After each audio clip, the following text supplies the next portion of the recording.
Pod Network Entertainment. Jacob, Yes, Lance? sinong Oo. sinuportahan mo nung Nung- 2016 elections? Kahit tanungin mo hanggang 2010, isang kulay Oh. lang yung dinala ko. Red? Dilaw. Ay, dilaw. Sinong red nung 2010? Erap ba? Hindi, orange era. Hindi, ang- Villar ang- is orange. Ano? Nung 10. Oo. Parang alam ko orange din sa era, pero... Ano, dalawa siyang orange. pero yellow ka Yeah. mula 2010 Mula 2004 nga. hanggang ngayon. Oo. Ay, hindi. Bakit? Tama. Elitista. Oh my God, Lance. Yan. Yan ang mga Ano? yan ang mga dilawan na sumisira sa oligarkiya, na masyadong elitista, yung mga daang matuwad. Joke lang po. Okay. Reference joke na yan. Before we get into it, ikaw muna. Oh. Tatanungin kita. 2010, 7 years old ka. Wala pa ako malay nung 2010 masyado. Ako nga, 8 years old ako, bumabota ko yung mga FB polls. Ay, hindi ko alam. Oo, Ay, nagaganon ako. Hindi, wala Tas pa ako nung binabantayan ko 2010. talaga kung sinong, kasi may time na ang number 1 sa mga FB polls si Gibo. Ganun? Oo. Matanda mo naman. Hoy, 2016. Hoy, 8 taong gulang lang ako noon. 2016. 2016, sinong portahan? Siyempre, tayo na naniniwala tayo na change is coming. Kaya siyempre, tinataas po natin ang ating kamao para sa ating Tatay Digong. Yes. Oo. Parang may hinahalungkat ka ata. Nagulat talaga Ano ako naman nagulat? Kasi alam ko tinago ko yan eh. Tinago daw. Oo, tinago ko yan. Pero siyempre, in commemoration, ano ba yung papakita mo? Hindi, papakita ko lang yung picture na pinost mo. Ano yan? Wag mo papakita dito sa screen. Malalagot tayo. Sabihin mo lang yan. Lance. Ano nakalagay? Ang bagal nga mag-load hindi ko mahanap.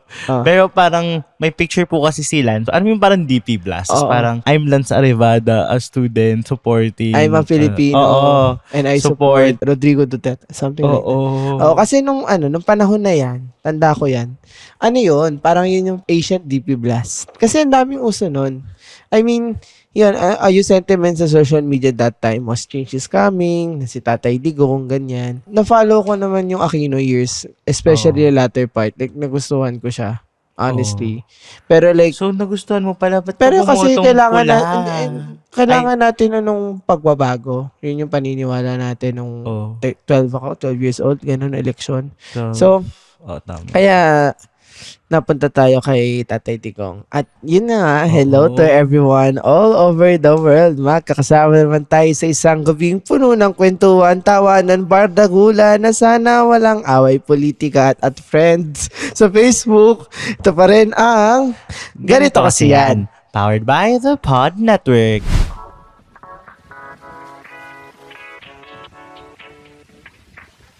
At kasama nyo pa rin ang striving scholar ng Rizal. Minsan nang lumihis ng landas noong tayo'y bata pa. Ako lang to, si Lance Arevada.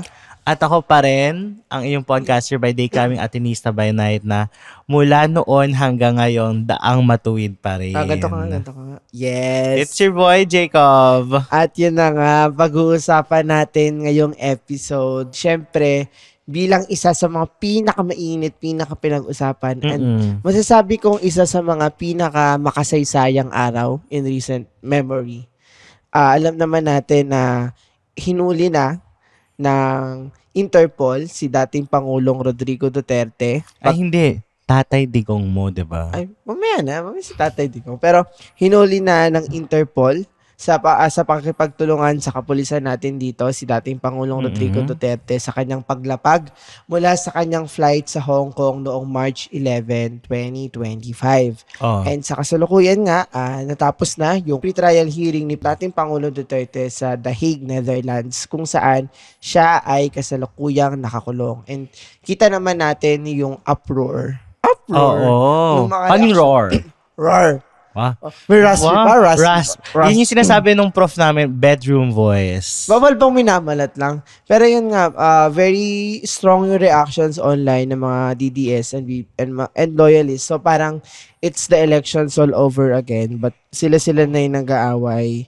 And feeling natin, tingin mo ba, magandang pag-usapan daw? Oo, magandang pag-usapan to dahil lalo na meron tayong kasamang, Aamin ako. ano, Ngayong episode na to na ako ay isang dating DDS. ah, Yes.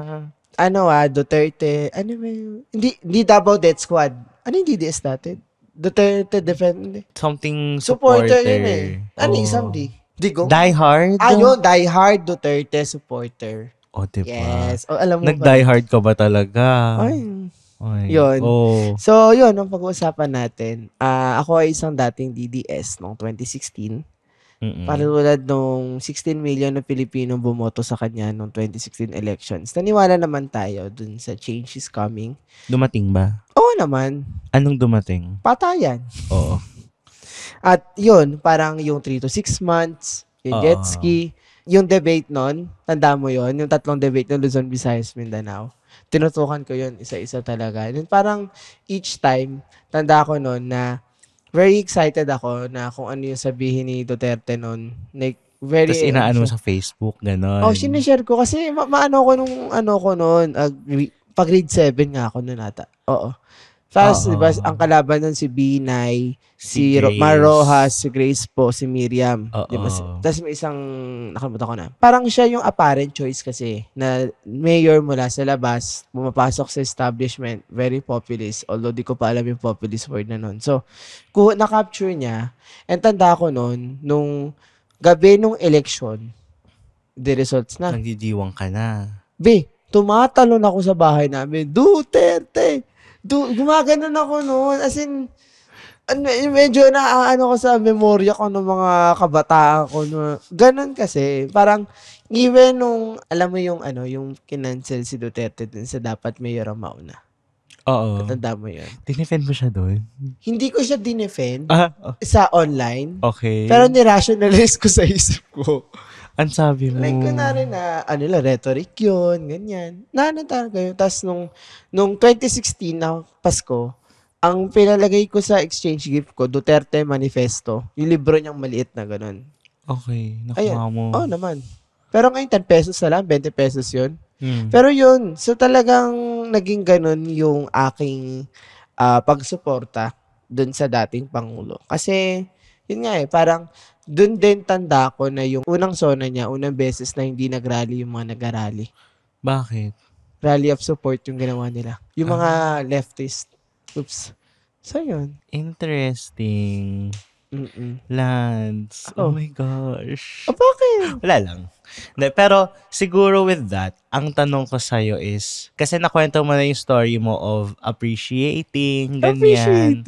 Anong naramdaman mo or parang ano yung turning point mo at which point of that 6 years? Yung nagbalik loob ka sa liwanag. Siguro nung drug war kasi. Nasa first half pa ba o nasa second half na? First half na. Hindi naman nung... Akala ko umabot ka pa ng second half. 2019, hindi na. Pero yung parang, yung war on drugs to, para si Bato, ganyan. Parang, astigin pa kasi na... So, natuwa ka kay Bato? Natuwa ba ako kay Bato? Na-amuse. Na-amuse. Kay Bongo? Hindi ako ni Bongo. Si Bato nun, tanda ko, parang siyempre, astigin pulis pa kasi yung yung asta niya nun. May isa siyang video na sinikutuwa ko nun. May parang pinashoutout, may taga sa amin sa Binangonan. Sabi ni Bato nun, sa mga pusher dyan sa Binangonan, magsumuko na kayo. Kasi yung siya ko. Parang yung gano'n na talagang tinutupad ni Duterte, quote-unquote, yung pangako niyang 3 to 6 months.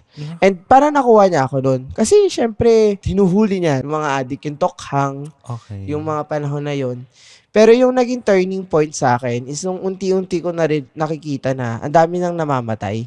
Okay. And yung talagang tingin kong breaking point, yung kay Kian De Los Santos. Okay. Tanda ko nun I think that was 2017. 1 year in lang. Okay. Akala ko mabot ka pa 2019.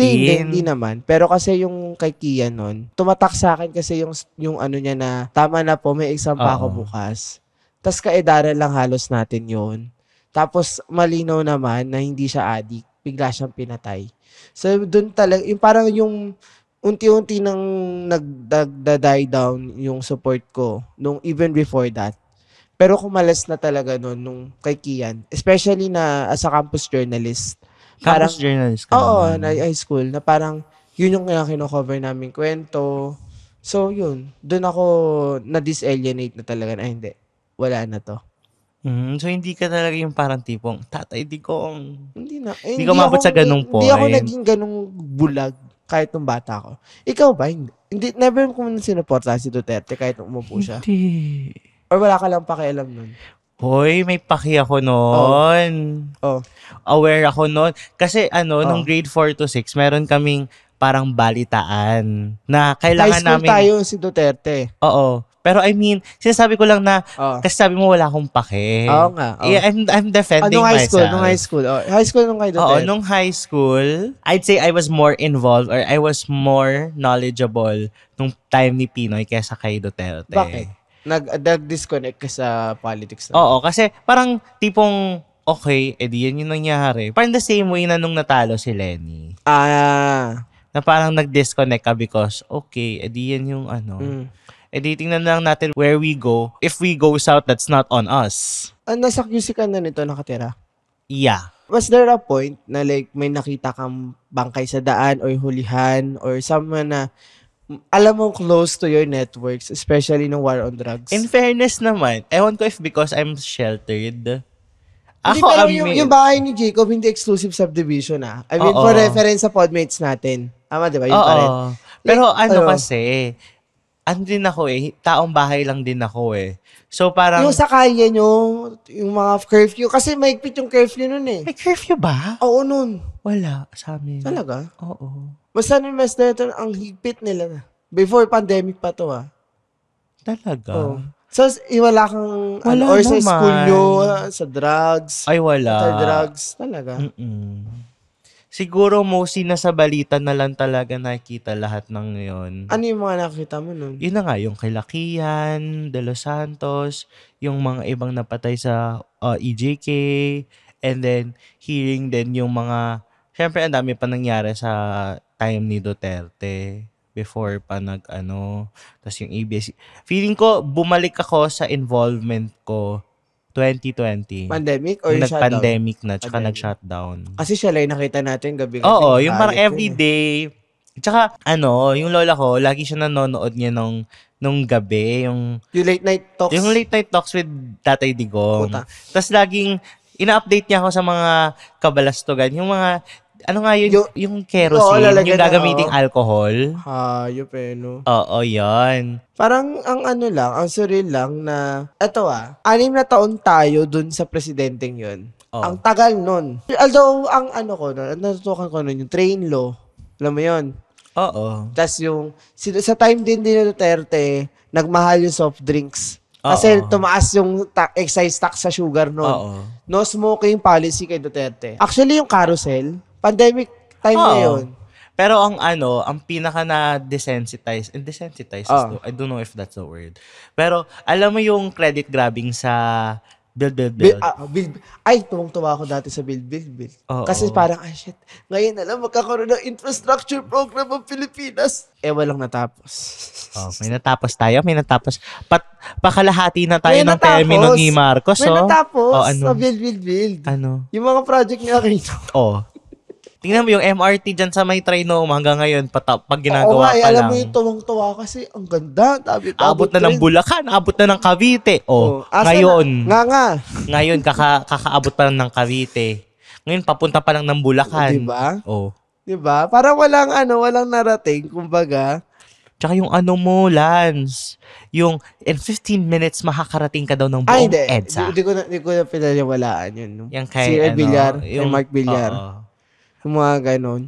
So, diba? Yun nga, 6 years na ganon yung buhay. Parang ang surreal sa akin ngayon na hindi ko nababalitaan usually na may pinapatay gabi-gabi. Gets mo? Oo. Like, dati parang normal yun na may namamatay. Na like, may addict, may pusher o kung sino man na nababaril vigilante. Pero ngayon, parang, wala na yun. Oh. At then, parang yun nga din, ang isang is, parang mataas na kasi yung support ng public kay Duterte. Like, surveys would show that. At the same time, dun sa nabasa ko din na column ni Mahar Mangahas ng SWS, mataas na support kay Duterte ng public. Pero mataas din yung level of anxiety or fear ng public nung panahon ni Duterte.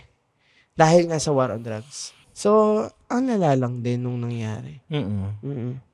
At ngayon nandito na tayo. Siguro ito yung tanong ko, Lance. Nasaan ka nung panahon na yon? Nung binalita. Actually, nakita ko na yung yung parang inaabangan na daw sa NAIA, yung may arrest warrant na daw. Tapos later on, nakita ko na, hindi ko alam kung yung nagsabi sa akin or what, or parang shinare mo sa isang GC, yung nahuli na daw si Duterte, ganon. So, nasaan ka nung mga panahon na yun? Anong ginagawa mo? Wow. At yung talon ba nila sa Arevada nung nanalo si Duterte ay ganon din yung mo nun? Before nung arrest niya, nung nasa Hong Kong siya, ang unang nag-break ng news na may warrant of arrest na daw, Rappler.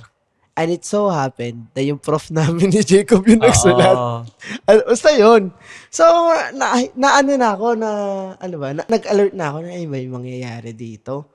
Kasi prof ko pa yung nagbalita nun, si Ma'am Chay. So, parang lagi naman tayo nakikinig ng Facts First by Christian Esguerra. So, medyo ina-anticipate na nasa Hong Kong to, magtatago na ba to? Biglang bumalik.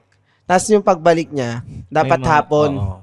Pero naging umaga din na sa Davao, may mga polis na.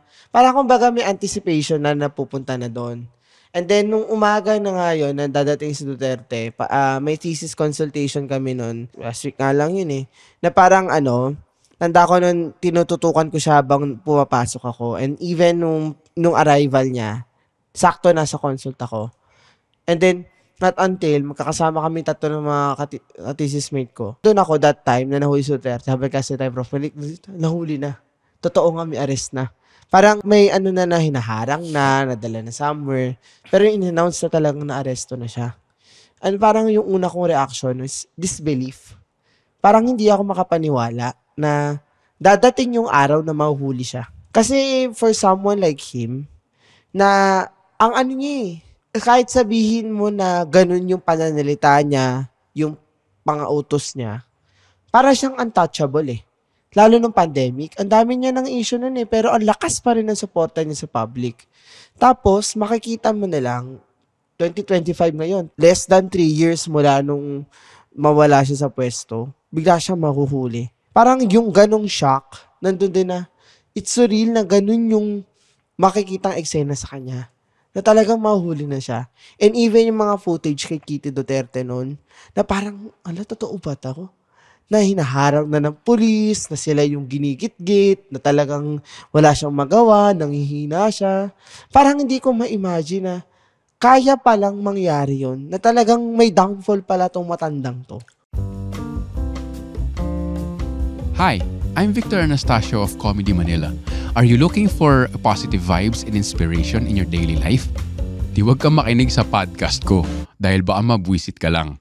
Intellectual Wall with Victor Anastasio. Ano bang pinag-iisipan at pinapag-complainan ng isang komedyante? Ano ba ang isang stand-up comedian sa Pilipinas sa likod ng tabing ng entablado? Yan ang i-reveal natin sa Intellectual Wall with Victor Anastasio, produced by the Pod Network.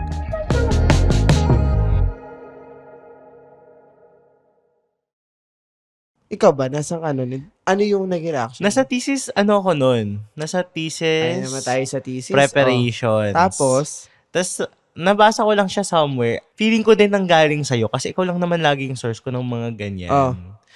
Ang ko nun ay, I would say, na parang the frequent mention of ICC in the last few months kind of ring inaabangan na kasi. Already. May ganun kasi you kind of anticipate na something's happening. So parang, I wouldn't say na I was surprised, but okay, finally, it did happen. It wasn't just words. For the longest time kasi, like parang for you can already see the cracks already And it's a unity mo. And we also talked about this in class. Yung sa Soksay. Yung the differences dun sa philosophy nung leadership ni Duterte tsaka ni Marcos. Yung pagiging Machiavellian. Spell. Let's just say the prince. Yun ang nun. Oo. Oh. Basta, those kinds of discussion kind of gave me that awareness na, okay, I think the cracks are really leading up to something. And you can see where it's going. It's leading up to this. Kasi it started with the impeachment. Actually, before impeachment, Yeah. yung nag-resign si Sara, confidential funds, yung away nila ni Lisa Marcos. So, you know then na it's leading up to the two factions going against one another. So, I wouldn't say this is the biggest move that Marcos can do to draw the line in the sand and to create more gaps between him and the Dutertes. So, I'd say I'm not surprised, but it's more of, okay, finally, we're getting there. Sa akin naman, parang kahit sabihin kasi natin, na-monitor din naman natin yung breakup ng Uniteam. Na parang, yun nga, magkakampi sila less than 3 years ago, tas eto na. But kahit ganun, parang hindi ko na-imagine na aabot sa point na mahuhuli si Duterte. Like, sige, mag-away si Sara tsaka si Bongbong. Sige, may impeachment complaint. Parang siguro, ito na yung parang pinaka-highest intensity na pwedeng gawin ni Marcos. And hindi ko ma-imagine, gagawin na talaga. Nagawa niya talaga. Kasi, ang repercussion nito, hindi na makakauwi si Duterte sa Pilipinas habang buhay. Yun yung pinakang sampal, suntok, o kung ano, like, ito na yung pinakamasakit na balang pwede niyang baril o bigay sa mga Duterte. Like, naging Joma season si Duterte for all the right or wrong reasons. And pinatapon na talaga ni Marcos. Walang magagawa yung mga DDS. Kaya ngayon, galit na galit yung mga DDS. Yun lang yung kailangang anuhin ni Marcos i-consider. Kasi baka mamaya, sa sobrang intense nung ginawa niya, babalik sa kanya sa administration ngayon yung ganong klaseng disenchantment and protest ng mga supporter. Especially nga, na-latest survey show na parang karamihan ng mga Filipino disagree sa impeachment ni Sara Duterte, actually. So, masyado siyang masalimuot, pero nandito na tayo sa point na, ayun nga parang, ito, may isi-share ako na favorite ko, but nagustuhan kong insight sa nangyari. Parang kasi, di ba, pwede natin siya ma-frame na away ng dalawang pamilya o away ng dalawang faction. Pero ayon kay Clive Arguelles, isa siyang analyst ata, if I remember correctly. Ito yung quote niya, medyo mahaba siya. Dadalhin ang kwentong ito sa iba't ibang direksyon. Gagawing kwento ng paghihiganti, ng dayuhang pakikialam, na away pamilya ng Marcos at Duterte. Pero iba ang nais ko na maging kwento ng araw na ito. Isang kwento ng bayan na hinarap ang sarili nitong pagkakamali. Isang bansang minsang niyakap ang politika ng kamatayan, pero ngayoy unti-unting nagbabayad ng halaga. Na ang hustisya ay hindi banyaga. Na ang dangal ay hindi isang bagay na maaaring ipagbili. Na ang buhay ng tao, kahit mayaman o mahirap, ay kapwa mahalaga. Ganda. Parang it's a day of reckoning for all of us. Kaya siguro parang naging alive yung political discussions kasi sinisingil tayo dun sa mga choices natin. And ito yung saan tayo pupunta after this? Tingin mo? Siguro ito, Lance, before tayo magtapos, gusto ko lang magtanong, how do you think this will affect the climate for the upcoming election in the last 3 years of Marcos and the role of Duterte as an opposition faction already? Yung latest survey, alam mo, lumalakas nga yung mga pro-Duterte forces. Even sina Jimmy Bondoc, sina Philip Salvador tumataas. So, more than likely, na parang yung, ano yung tawag yung, so for every action, there's a corresponding opposite ata. Kung may nangyari, yung may babalik law of sa'yo. Basta yun. action and reaction. So, parang ang ngayon, baka sa sobrang intense nun, syempre magfa-fire up yung Duterte camp. And this will likely affect Visayas and Mindanao voters. So, more than likely na mas titindig or lalakas yung ganong kampo and baka mas maging factional and divisive between Marcos and Duterte camps yung elections natin. And ang kinakatakot ko lang is baka masyadong mag-rally up or makabalik yung Duterte kahit yung tatay digong nila nasa hig na. And yung isa pang factor, kung sakali, sana hindi ngayon, sana kahit after election, is kung mamatay si Duterte. Kasi magiging ano yan eh. Nakita nyo naman, di ba, yung sa pre-trial niya, Oo. yung parang nangihina na, I am Rodrigo Duterte. Ganun. So parang yung alam mong nangihina na. And yung mga Pilipino, pag alam mo yung mga awang-awa, yung mga ganun, may ganun kasing Oo. simpatya yung mga botante at publiko eh. So, sakaling mamatay siya, yun lang, baka balik to kay Marcos. Ito yung parang in the same way na kay Cory Aquino, Oo. na nagpanalo kay Noynoy. Baka pwede ganun mangyari kay Sara. Or, nung namatay si yung tatay ni Marcos. Yeah. Or si Ninoy Aquino. So, baka ganun yung maging balik niya. Ano, nakikita mo ba? Yeah, I agree. And I feel like not really Marcos, but the Senate taking time with the impeachment is not working in the favor of Marcos. Totoo. Yeah, because if the goal talaga of Marcos is to prevent any opportunities for retaliation, that's the next order of business. But him taking his time and just allowing things to flow, okay, then, there's consequences for taking your time. Pero feeling ko, hindi tanga si Marcos. Alam niya? Ewan ko. Kasi kung nagawa niya yung kay Duterte sa ICC, I'd say na parang may ano yan eh. May sarili May siyang plan. galamay. Oo. Hindi lang talaga. Mukha niya kasi siguro But the thing tanga. then kasi is, if Duterte gets the numbers for the upcoming election, you lose all your numbers. You lose all your chances. So, yan ang tingnan natin kung anong gagawin Eh, di ba ni si Marcos. Amy nga, medyo bumababa na nga ng 12 Tanga si eh. Amy, namangka sa dalawang ilog. Oo, hindi mo alam kung saang papunta si ante. So, ayun yung mga kailangan nating tutukan. And siguro bilang panghuling mensahe, pwede ba ikaw muna, Jacob, ano yung mensahe mo sa mga ka-DDS natin ngayon at sa mga ka-DDS natin dati like me? Sa mga dati, congratulations po. If ever this election, let's be more mindful or let's be more cautious or let's think about the repercussions of our votes. Be critical. And look into every single person that we wanted to put into our 12.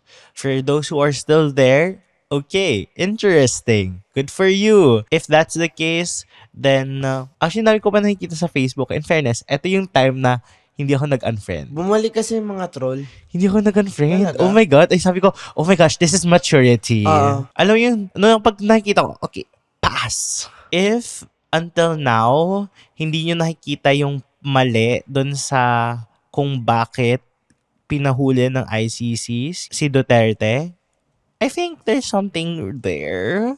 I think there's something to think about. If you don't see anything wrong with EJK or you don't see anything Kasi mga anything addict lang wrong daw. with the killings, you might have to reassess your priorities, reassess your values, your beliefs on why you think this way. Kasi it's kind of scary na you're okay with the killings of a number of people. Even sabihin na, ano yung sinabi?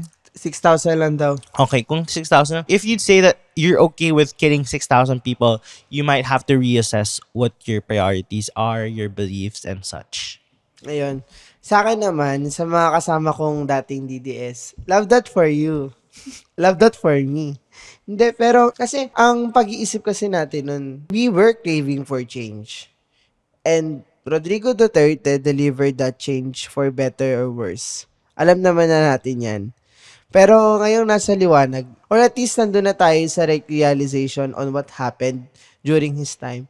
Sana mas maging matalino tayo at masiguro natin yung mga pinunong sinusuportahan natin ay yung mga pinunong deserve ng boto natin, yung hindi pumapatay ng tao, yung hindi minumura yung Diyos, yung hindi ginagamit yung kapulisan para maging personal army niya, or hindi rin mga magnanakaw. Kasi may susunod at susunod na Duterte.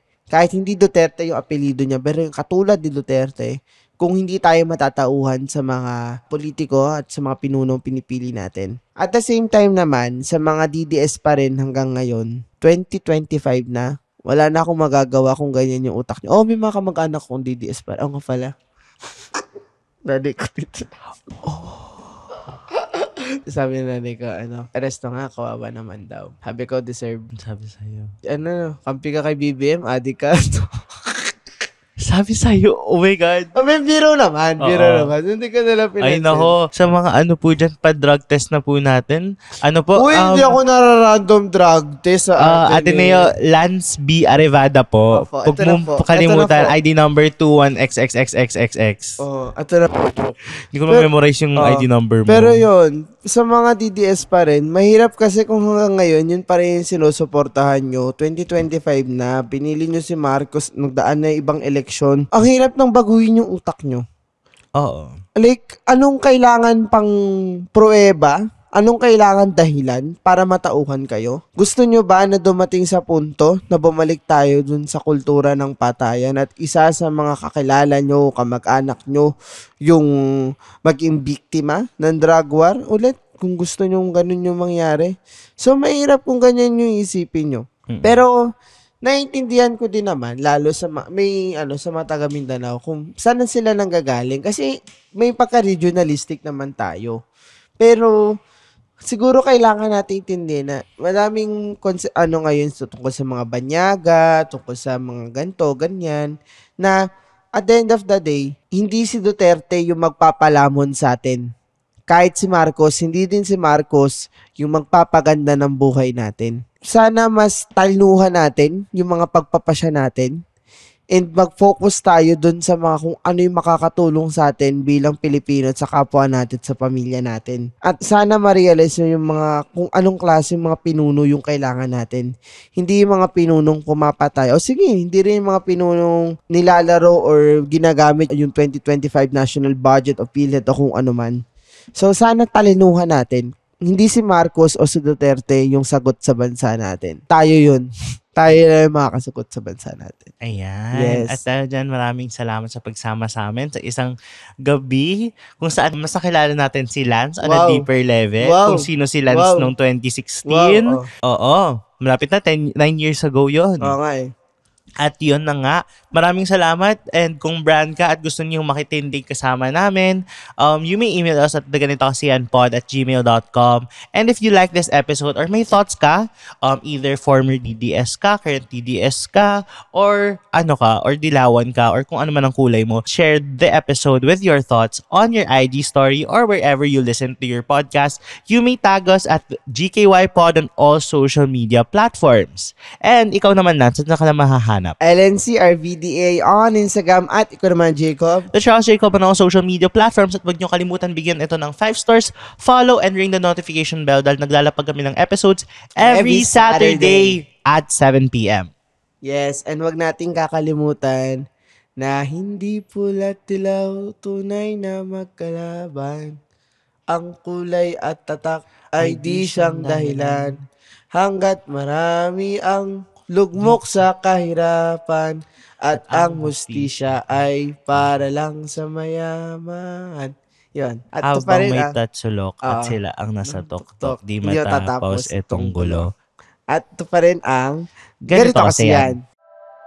The opinions of podcast creators, hosts, and guests are not necessarily reflective of the official stance of the Pod Network Entertainment, its hosts, or other network programs. The content created by the people behind the podcast is personal and not meant to harm any religion, ethnicity, group, organization, company, or individual.